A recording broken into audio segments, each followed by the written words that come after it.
గణపతి నవరాత్రి ఉత్సవాల్లో భాగంగా హనస్సన్పర్తి గాంధీనగర్ అసోసియేషన్ ఆధ్వర్యంలో వినాయక మండపం వద్ద మహిళలు కుంకుమ పూజ ఘనంగా నిర్వహించారు. నవరాత్రి ఉత్సవాల్లో భాగంగా 9వ రోజు శనివారం ఏకాదశి సందర్భంగా ఉదయం 5 గంటల వరకు గణనాథునికి నైవేద్యాలు తయారు చేసుకుని వినాయక మండపానికి చేరుకుని కుంకుమ పూజలో పాల్గొన్నారు.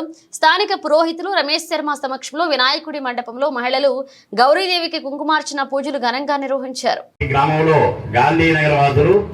స్త్రీలు కూడా ఉదయం 5 గంటలకు ఇవాళ శనివారం ఏకాదశి సందర్భంగా మహాగణపతికి 8వ రోజు ఈ రోజు చాలా భక్తి శ్రద్ధతో కుంకుమాన్ని జరిపారు. స్త్రీలకు సకల సౌభాగ్యాలు, వారికి నిండు ముత్తేదనం, ఆయురారోగ్య ఐశ్వర్యాలు కూడా కలగాలి, ఉండాలి, శుభంగా ఉండాలి.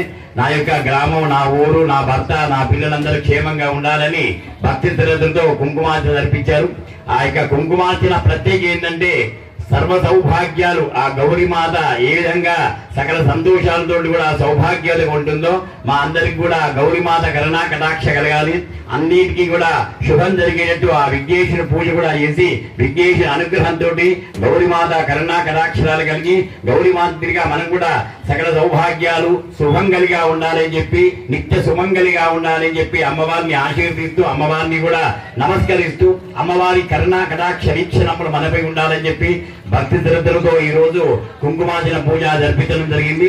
ఈ యొక్క కుంకుమార్చన కూడా భక్తి శ్రద్ధతో చేశారు. వారందరికీ, వారి కుటుంబానికి అందరికీ ఆయురారోగ్య ఐశ్వర్యాలు ప్రసాదించాలని చెప్పి ఆ దేవుని మనసా వాచా కర్మన కోరుకుంటున్నాం. శుభం భవతు. హనస్సన్పర్తి 66వ డివిజన్ నందు గాంధీనగర్ లో నిర్వహించినట్టు గణపతి నవరాత్రోత్సవంలో భాగంగా 8వ రోజు శనివారం రోజు ఏకాదశి తిథి రోజున కాలనీ మహిళలతోటి కుంకుమార్చన నిర్వహించడం జరిగింది. ఈరోజు కాలనీ మహిళలు అధిక సంఖ్యలో ఉదయం 5 గంటలకే కుంకుమార్చన కార్యక్రమంలో పాల్గొని దిగ్విజయం చేయడం జరిగింది. అదేవిధంగా ఈరోజు మధ్యాహ్నం అన్నప్రసాద నివేదన ఉన్నది.